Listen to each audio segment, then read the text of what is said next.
everyone, it's Thursday and you're watching Within the Frame. I'm Kim Bo-kyung. Pyongyang's irreversible status of being a nuclear state, that is what pro-North Korean newspapers said about the regime's recent stipulation of a nuclear force-building policy in its constitution.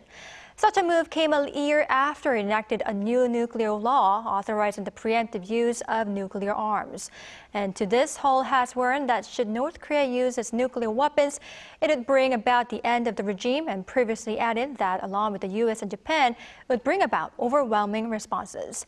How are the tensions on the peninsula developing? And amid such heightened tensions on the peninsula, would North Korea launch a military reconnaissance satellite this month, as it promised to do so? For more on the reclusive regime, we'll welcome Dr. Go Myong-hyun, Senior Fellow at the Asan Institute for Policy Studies. Dr. Go, welcome. Thanks for having me. Thank you for being with us. And we also have Professor Ramon Pacheco-Pardo from King's College in London. Good to see you, Professor. Thanks for having me. Thank you for being with us. Now, first question to our Dr. Go. North Korea recently stipulated a policy of strengthening its nuclear force in its constitution. Could you first share us with the details? So first of all, we have to remind ourselves that the constitution in North Korea is not the same as the constitution in other countries. So there are the constitution is not really the topmost important law in the country. North Korea is in fact the word of a supreme leader of North Korea, in this case Kim Jong-un. So in that sense, we don't have to take shouldn't read too much out of it. But still, I think North Korea has taken this habit of using or amending their constitution to send a strong signal to the outside world, and this is exactly the case. So what North Korea did this time is that they included a clause in their constitution saying that they have the right to develop nuclear weapons for their own survival and development, as well as to deter external threats. So this comes actually comes after what North Korea did back in 2016, when again North Korea declared that the country was a nuclear state. Whereas back in 2016, it was more of a symbolic gesture. This time around, they are spelling out that was essentially the context in which North Korea is developing nuclear weapons and how they're going to develop nuclear weapons. And essentially, reading between the lines, what they're signaling is that they'll never give up the nuclear weapons. So this was made much clearer after in this 14th session of the Supreme People's Assembly, when Kim Jong-un gave a speech about this amendment, in which he said that that North Korea has amended their constitution because in response to the trilateral alignment between Korea, Japan, and the United States.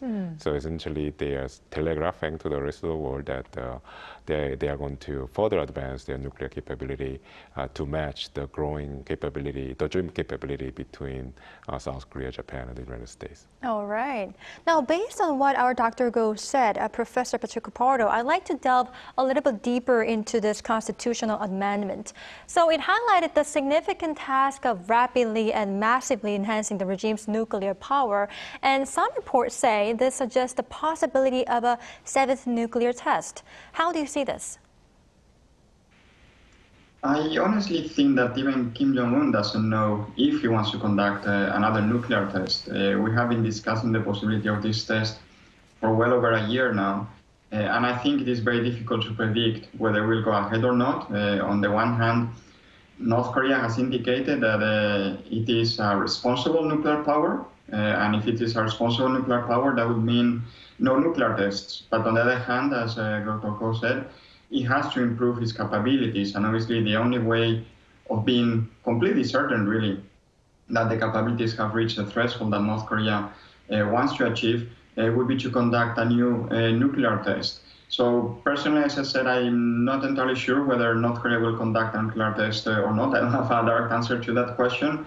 And I think it will really depend on how the geopolitical situation continues to evolve. And if Kim Jong-un feels that there is a need from a technical perspective to conduct the test, and that it is safe to do so. Safe meaning that there wouldn't be sanctions, which at this point in time, there wouldn't be sanctions from the UN Security Council. Obviously, there would be sanctions from South Korea, from the US, from other countries as well, but not from the UN Security Council, which is what North Korea really cares about. All right, I see. Now, Dr. Go, I'd like to ask about the timing of such a move. So this comes a year after North Korea enacted a new law authorizing the preemptive use of nuclear weapons. What can we talk about as timing? So this is a political step, most of all. I mean, it doesn't really increase or decrease the level of, the actual capability of North Korean nuclear weapons. We know North Korea's nuclear development has been linear, meaning always increasing. And so what North Korea is trying to do here is not to say increase their capability even further. We know they're going to do it anyways. It's more about trying to affect the perception that the international community has of North Korea's threat level. And then I think they are, so in a way, this is for them to show a political gesture to pressure the international community to acknowledge North Korea as a nuclear state, essentially take the status quo as it is and move on. That's the message that North Korea is trying to send between the lines. But having said that, I think in that sense, it's a continuation of their long-standing strategic communication strategy.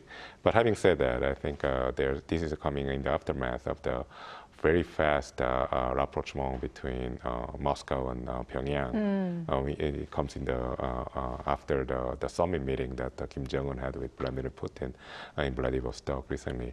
So I think when North Koreans, I think in a way North Koreans feel empowered than ever before because they feel that at least between the two major authoritarian powers of China and Russia, they probably feel that they have Russia on their side now, for sure. So, and this, in a way, though, that Kim Jong-un tried to do when he was visiting Russia. He visited all the major sites that signaled that North Korea and Russia could be working together to further improve North Korea's nuclear and WMD capabilities, such as the cosmodromes, Bostonichi cosmodrome, as well as aircraft manufacturing facilities.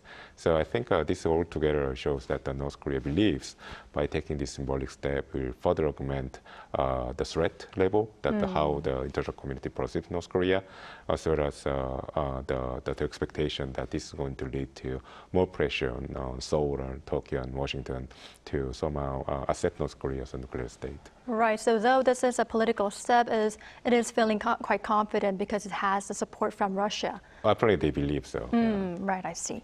Now, Professor Pacheco-Pardo, now after North Korea enshrined its nuclear force-making policy in its constitution, a closed-door UNSC meeting was held to condemn Pyongyang's move, provoking an angry response from the North's Foreign Minister Choi Sun-hee.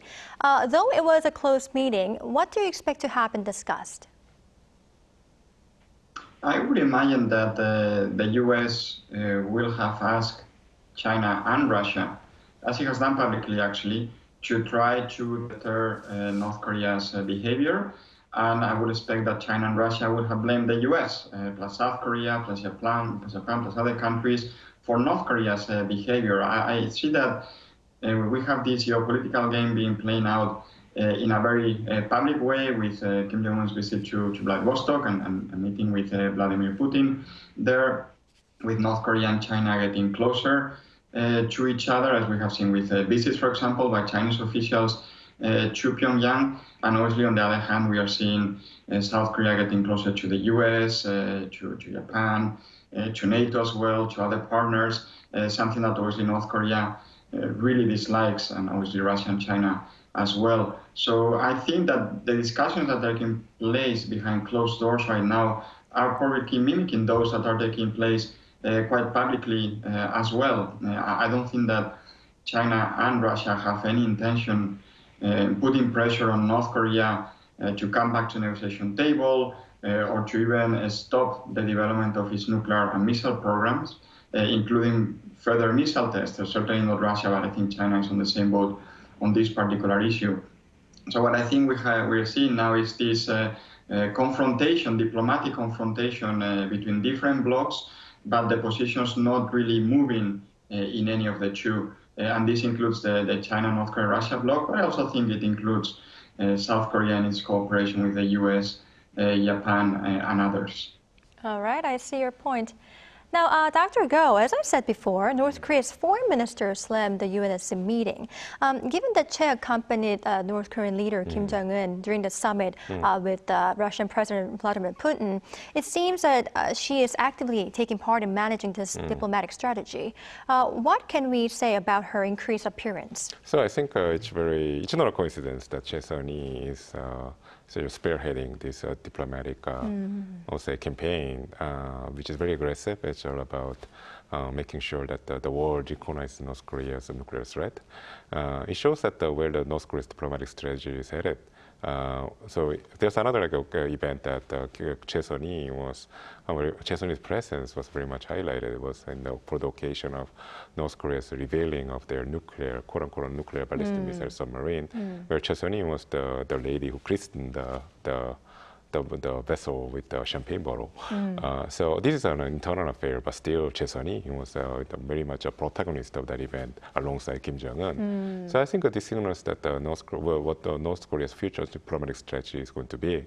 As I said before, it's all going to be about North Korea having this one directional campaign where the single message will be that North Korea is very powerful, it's armed with many nuclear weapons, and it has at least it doesn't have even though North Korea doesn't have strategic bombers yet, it has a lot of missiles, a lot of ballistic missiles.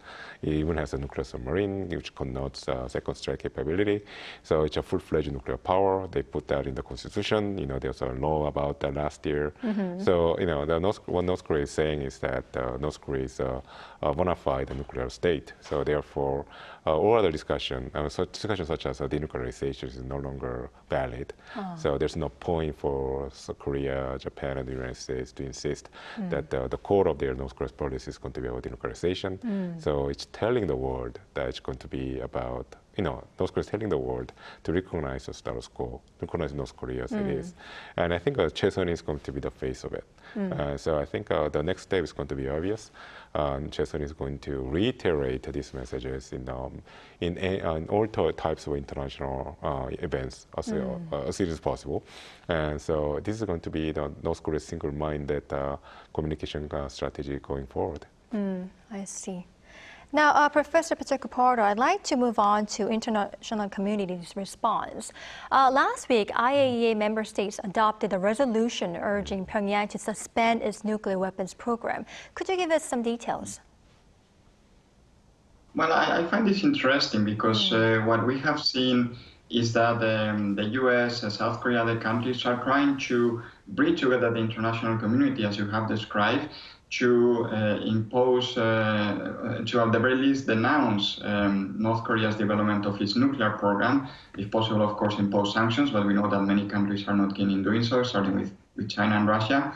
So what I think is that there's this diplomatic offensive, so to speak, led by the Yoon Suk-yeol government, also by the Biden administration, other partners as well. Europe is involved, of course, nuclear powers such as France and the UK, in trying to bring together, to rally the international community to make this an international issue, an issue that is not only about the Korean Peninsula, and an issue that is not only about North Korea's relations with South Korea or with the US, for example, but something that has global implications. The main implication, of course, being the proliferation of nuclear weapons, which the IAEA and the NPT are in place to try to stop or to try to prevent. And I think that this argument holds sway with some countries. Certainly in Europe it holds sway, but you also see countries in Latin America, for example, that more than focusing on the Korean Peninsula per se, they are against nuclear proliferation. So I think this is what South Korea and the US are trying to achieve, to try to show that this is something the international community should care about. This is something that should not only be discussed at a bilateral level by the US and North Korea, or together obviously with South Korea and China, but this is something that all countries across the world should be focusing on at a point in time when it should be noted North Korea is not really a top priority. There are other issues such as Russia's invasion of Ukraine, US-China competition, that are much more important for countries across the world. All right, so it is indeed becoming an international issue as the administration aimed it to be. Now, Dr. Go, I'd like to stay on this IAEA front and ask you one more question. So South Korea, the US, and Japan jointly issued a statement urging North Korea to suspend its nuclear program. And I heard that this is the first of its kind. Was it really? Well, there was a similar statement, a joint statement that was issued in last August at the NPT review meeting, preparatory meeting, in fact.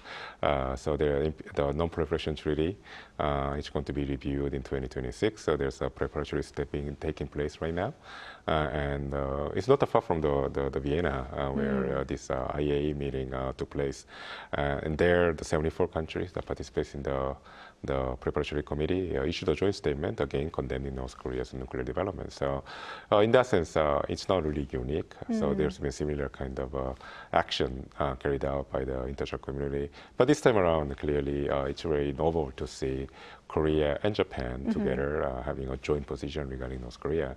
So this is a very strong message to the international community. And clearly, I think North Korea sense that this is the rule of the game is no longer the same. That's why North Korea lashed out against this statement, even though it's very symbolic. So I think, but which is good. I think the tension between the two Koreas is actually limited to this kind of political statements rather than involving actual firepower. So I'm all for it. All right, I see.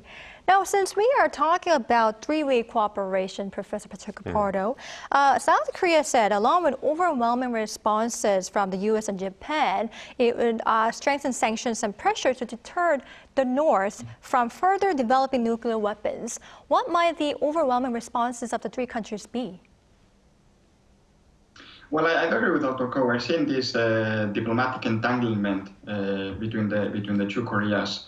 And I think obviously this is better than tensions really escalating. So I think what South Korea is trying to show here is its resolve to protect the country, but also not to back down. Because even if you don't think that North Korea will ever launch a nuclear strike on South Korea, and there are many who think this is unthinkable, but I think what South Korea is indicating, and the Yoon government is indicating, that it is not going to simply accept the threats coming from North Korea, that it is not going to simply accept the development of the missile program and nuclear program on the part of North Korea, and that it is going to be ready to respond. Of course, if the wars were to happen, we're obviously talking here about the U.S. ROK alliance defending the country, defending South Korea against North Korea.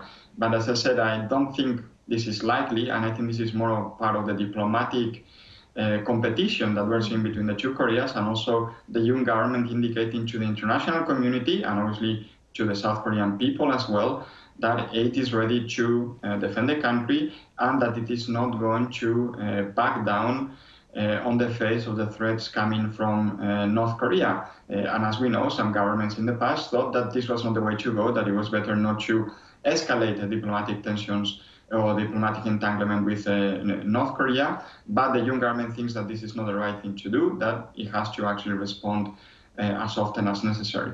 All right, so it was South Korea's diplomatic strategy to show that it is not going to stand idle against North Korea's such threats.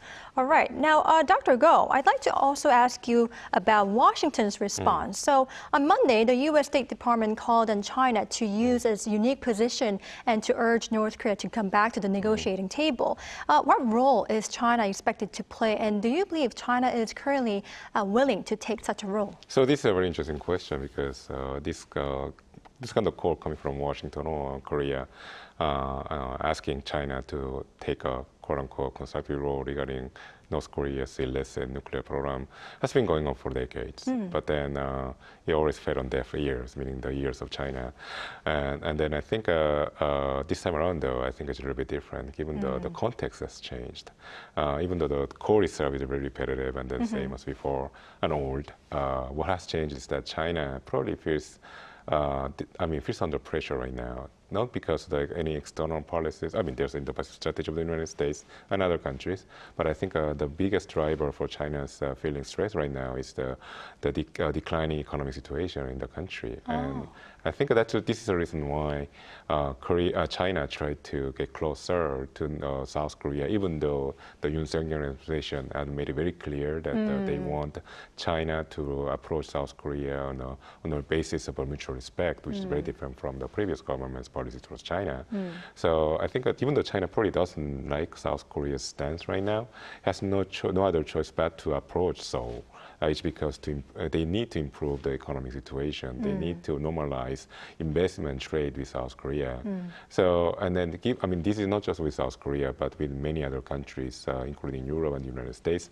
So in this kind of context, the United States and South Korea calling jointly for China to take a constructive role has a different meaning and different impact on China. China probably understands that in order to improve their economic situation and then put an order to the internal, tension that's emanating from the declining economic, because like a stalling economic growth, they probably now understand that they need to do something about North Korea's nuclear program. So in that sense, I think there's probably a more of an incentive for China to do something more positive this time around regarding North Korea. So in that sense, I think the calls that are being made from Washington and Seoul are probably going to have a more impact than when they made a similar course in the past. Right, I see. Interesting. Now, Professor Pacheco-Pardo, meanwhile, North Korea reaffirmed that it will launch a military reconnaissance satellite this month, with many seeing October 10th as a likely launch date. What's so special about that day?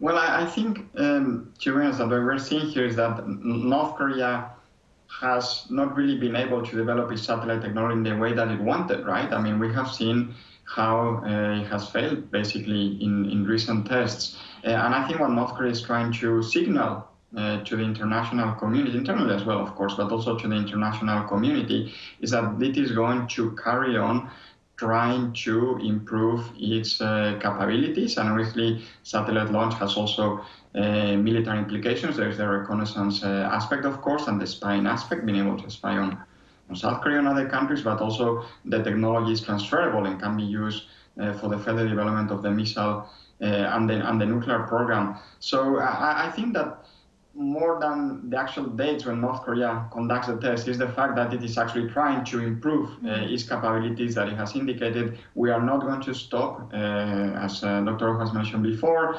North Korea has reiterated time and time again that it considers itself to be a nuclear power, but it is also going to be developing other capabilities that will support its confrontation with South Korea and obviously with the United States as well, which North Korea continues to treat as its main enemy. Having said that, we also have seen in recent weeks and months that North Korea has not been very reliable when it comes to this type of announcements and dates as well. Sometimes he has announced that the launch was going to happen, then it has been postponed. We have seen the failures that I mentioned. So we'll have to wait and see whether the test, when the test actually takes place. I think it will go ahead, but we'll have to wait and see when the actual test takes place. And I think North Korea will also try to have the best possible conditions for the test, so that this time it is actually a success and it doesn't fail like previous ones. Right. Well, we'll definitely have to wait and see. But Dr. Go, if the launch does succeed, would that mean Russia's technology has been transferred to the north? Could you briefly tell us? Yeah, it's too soon to tell. I think there will be a time lag between whatever agreement Russia and North Korea might have reached this time around in terms of a technology transfer to actually seeing this. So I think even if North Korea succeeds this time around, it doesn't mean that Russia had a hand in it. Right, I see. Well, unfortunately, this is all the time we have for today's edition. Thank you, Dr. Go. Always my pleasure. Thank you. And thank you, Professor Pacheco-Pardo, for your time and insights. We really appreciate it. Thanks for having me. Thank you. All right, that's all for Within the Frame tonight. We'll be back tomorrow with more in-depth stories. Thank you for watching, and goodbye.